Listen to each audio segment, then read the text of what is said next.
Assalamualaikum warahmatullahi wabarakatuh. Waalaikumsalam warahmatullahi wabarakatuh. Alhamdulillahirabbil alamin. Asyhadu an la ilaha illallah wa asyhadu anna Muhammadar Rasulullah. Allahumma shalli ala sayyidina Muhammad wa ala ali sayyidina Muhammad. Baik, kita akan lanjutkan kajian memahami Al-Qur'an kita semalam sampai lapas bismillah atau basmalah. Sekarang kita lanjutkan surah Al-Fatihah ayat pertama. Alhamdulillahirabbil alamin ya. Di Alhamdulillahirabbil alamin itu artinya penjelasan dengan segala puji bagi Allah Tuhan semesta alam. Jadi alhamdulillah adalah ungkapan syukur juga dan pujian kepada Allah atas segala nikmat. Ini banyak nikmat yang Allah berikan kepada kita. Apa nikmat yang kita ketahui, Bes? Yang sudah diketahui. Terkadang apa itu? Apa namanya? Pentingnya nikmat iman itu. Pentingnya. Kenapa nikmat iman itu kita butuhkan? Ya. Jadi selain daripada nikmat Allah yang senantiasa Ia berikan kepada kita, misalnya sehat, bisa melihat, bisa beribadah, bisa melakukan aktivitas dengan baik, dengan normal dan lancar, tak ada hambatan, itu juga merupakan nikmat yang sangat besar. Tetapi nikmat yang besar, yang lebih besar itu ialah nikmat iman. Kenapa nikmat iman dikatakan nikmat yang lebih besar? Ya, kenapa? Karena segala perbuatan kita, misalnya kita bekerja, belajar, dapat ilmu pengetahuan, kita bekerja, dapat uang dan segala macamnya. Kalau kita tidak beriman kepada Allah, maka nikmat-nikmat itu hanya akan sampai kita nikmati di atas dunia saja. Tetapi ketika kita beriman, maka nikmat-nikmat tersebut akan sampai kepada akhirat, gitu ya, yang akan menjadi pahala untuk kita. Itu pentingnya. Makanya nikmat iman ini enggak semua orang. Makanya ada orang yang dijelaskan sembahlah Allah. Tidak mau dia menyembah Allah. Tidak mau dia menyembah Allah. Kita jelaskan Allah telah yang menciptakan langit dan bumi. Tak juga mau masuk dia. Kenapa? Karena nikmat iman dia tidak sampai, tidak masuk dia, tidak merasa dia beriman kepada Allah. Akhirnya apa? Orang yang tak beriman kepada Allah hanya dapat apa? Nikmat di atas dunia, sebagaimana sebelumnya yang kita kaji di sebelumnya. Hanya dapat nikmat Allah di dunia saja, di akhirat besok sudah tidak lagi mendapat nikmatnya, mendapat azab atau siksanya ya. Kenapa? Karena tak beriman kepada Allah. Maka nikmat itu sangat penting ya, sangat penting, karena itu yang menentukan keselamatan kita di atas dunia maupun di akhirat ya. Jadi alhamdulillah, segala puji atas segala nikmat Allah yang Ia berikan kepada kita. Hamda, jadi hamada yahmidu, jadi Muhammad orang yang terpuji ya kan. Jadi kalau kita mengatakan puji dia, apa dia? Ahmaduhu, pujilah dia, gitu kan. Jadi kalau misalnya kita ada orang yang dikasih nikmat oleh Allah, lupa dan nikmat Allah, maka kita kalau kita ngomong bahasa Arab sama dia kan ihmadullah, ada gitu kan, pujilah Allah ya kan, kayak gitu. Ihmaduhu, hamada yahmidu, memuji, ihmadu, pujilah. Jadi pujian itu dari mana, Fis? Kita memuji Allah itu cukupkah di lidah saja? Tidak, harus disertai dengan hati. Kenapa bisa seperti itu? Karena ada orang yang dipuji-pujinya kita di luar, tetapi di dalam hatinya tidak ikut serta. Itu sifat manusia tuh. Ya, dia ada kawan kita yang memuji kita, nih Hafiz nih hebat ini, Hafiz nih berani ini, Hafiz nih gini-gini. Akhirnya apa? kita kena puji, ya kan, kita puji banyak-banyak, tetapi dalam hatinya tidak seperti itu, bodoh, pintar kok gitu kan, malah berkata yang sebaliknya, nggak sesuai dengan perkataan dan di hati. Maka kita mesti memuji Allah itu dari hati dan dari lisan juga, ya, bersyukur kita kepada Allah. Jadi itu kesempurnaan daripada pujian, ya. Segala puji hanya untuk Allah. Makanya kalau kita dipuji itu hendaknya pujian itu jangan sampai berhenti di diri kita. Misalnya dikatakan Hafiz hebat, apa yang mesti kita lakukan? Alhamdulillah, segala puji milik Allah. Jangan sampai berhenti kepada kita. Kenapa? Nanti takutnya ketika kita pujian itu kita hentikan pada diri kita aja, maka akan nanti menjadi merubah hati kita senantiasa ingin ya bagus tak ingin dipuji? Nggak bagus. Dia sholat pengen dipuji sholatnya, dia sedekah pengen dipuji sedekahnya, dia tampil pengen dipuji tampilnya. Nggak bagus. Itu namanya kita lagi mencari perhatian makhluk. Maka kalau kita seperti itu, maka niat kita sudah salah. Ada tak balasannya untuk orang yang ingin dipuji itu? Ada. Tapi sampai di dunia saja. Jadi kalau ada orang sholat pengennya dipuji-puji, maka Allah kasih itulah balasannya, pujian besok di akhirat. Dapat tak pahalanya? Enggak dapat lagi. Puasa pengen dipuji, pengen buat, tapi pengen dapat pahala, dapat pujian saja di dunia, di akhiratnya tidak dapat, karena tak betul niatnya, ya. Di hadis Nabi Muhammad SAW, inna afdala ibadillah yaumal qiyamati hammadun. Sesungguhnya sebaik-baik hamba Allah di hari kiamat adalah mereka yang memuji siapa, Bis? Memuji Allah, ya, memuji Allah. Alhamdulillah. Jadi itu sebaik-baik makhluk. Maka kita senantiasa memuji Allah Subhanahu wa taala dalam setiap kita. Misalnya kalau kita berhasil, misalnya dalam beternak, berhasil kita mengembang banyak, kita berpuji. Dalam belajar, nih kita belajar kan, berhasil kita mengerjakan satu soal, alhamdulillah. Atau kita belajar dapat tambah satu ilmu, hari ini saya bisa mengerti, rupanya kalau kita bahasa Arab, saya ingin memuji dia, ahmaduhu, ya kan, alhamdulillah. Dapat tambah ilmu itu satu, kita puji Allah. Itu juga merupakan bentuk rasa syukur, ya. Alhamdulillahirabbil alamin. Rabb, apa Rabb? Tuhan. Ya, Tuhan. Jadi Rabbuna, Rabbuka, Rabbi. Jadi kalau kita berdoa kan gitu kan, Allah maghfirli, Rabbi zidni. Rabbi, Tuhan saya. Rabbuka, Tuhan kamu.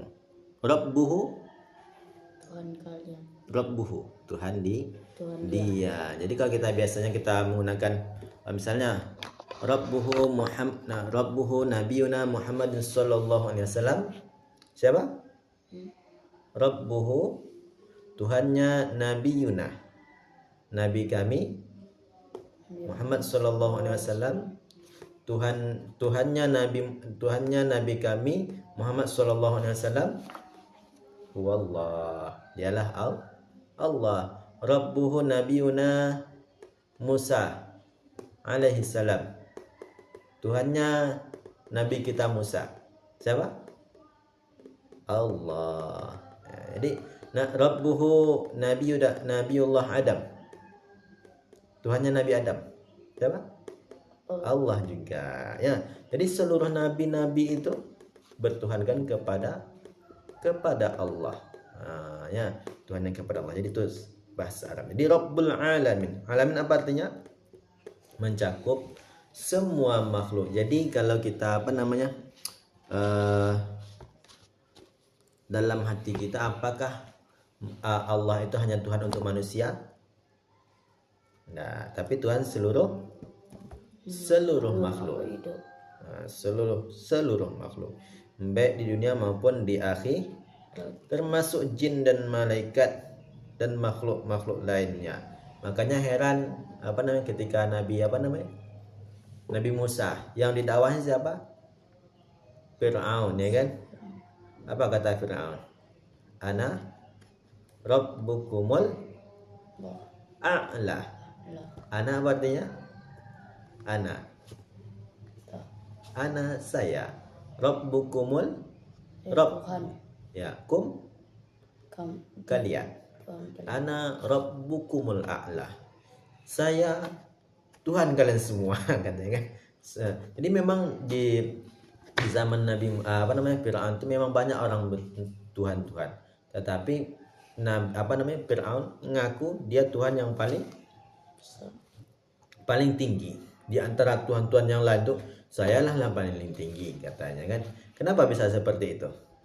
Karena Firaun itu raja yang zalim. bukan yang zalim, dia hebat dia dalam memimpin. Dia punya kekuasaan, dia punya kekuatan, dia punya keberanian, dia punya kepandaian. Makanya mereka bisa membangun bangunan yang hebat.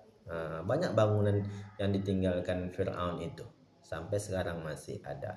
Begitu hebatnya. Kalau dia perang, itu Fir'aun bukan duduk di atas kursi, tetapi maju ke medan perang. Itu Fir'aun itu. Kenapa? Karena dia berani, kuat. Jadi Fir'aun itu gitu. Jadi dia tak ada lagi merasa yang bisa melawan dia. Makanya dia ngaku ana rabbukumul a'la. Makanya diutus oleh Allah Nabi Musa untuk mengingatkan jangan melampaui batas. Innahu la yatgha, ya kan? Sesungguhnya Fir'aun itu sudah melampaui batas. Dia Allah ingatkan melawat Nabi Musa. Apa yang terjadi? Jadi Nabi Musa itu salah satu berdebatnya itu mungkin kan dikumpulkannya siapa? Ahli-ahli sihir, ya kan? Kemudian banyaklah yang dikumpulkannya untuk berdebat dengan Nabi Musa. Kalau mamanya salah satunya konsep orang tuh berdebat apa kemarin tuh? Kalau Nabi Musa itu Tuhan, ya kan? Dia ngaku Tuhan. Terus orang tuanya Nabi Musa siapa Tuhannya? Dengan konsep seperti itulah akhirnya sering bertanya itu tadi, ya kan? Akhirnya apa? Yang diundang tadi mulai ragu dengan menuhankan Fir'aun. Loh, kalau Fir'aun Tuhan, terus kakek-kakeknya yang dah meninggal tuh siapa Tuhannya? Nggak bertuhan dong jadinya kan? Pada saat itu orang kalau nggak bertuhan tuh sangat malu, sakral. Masa ia nggak bertuhan?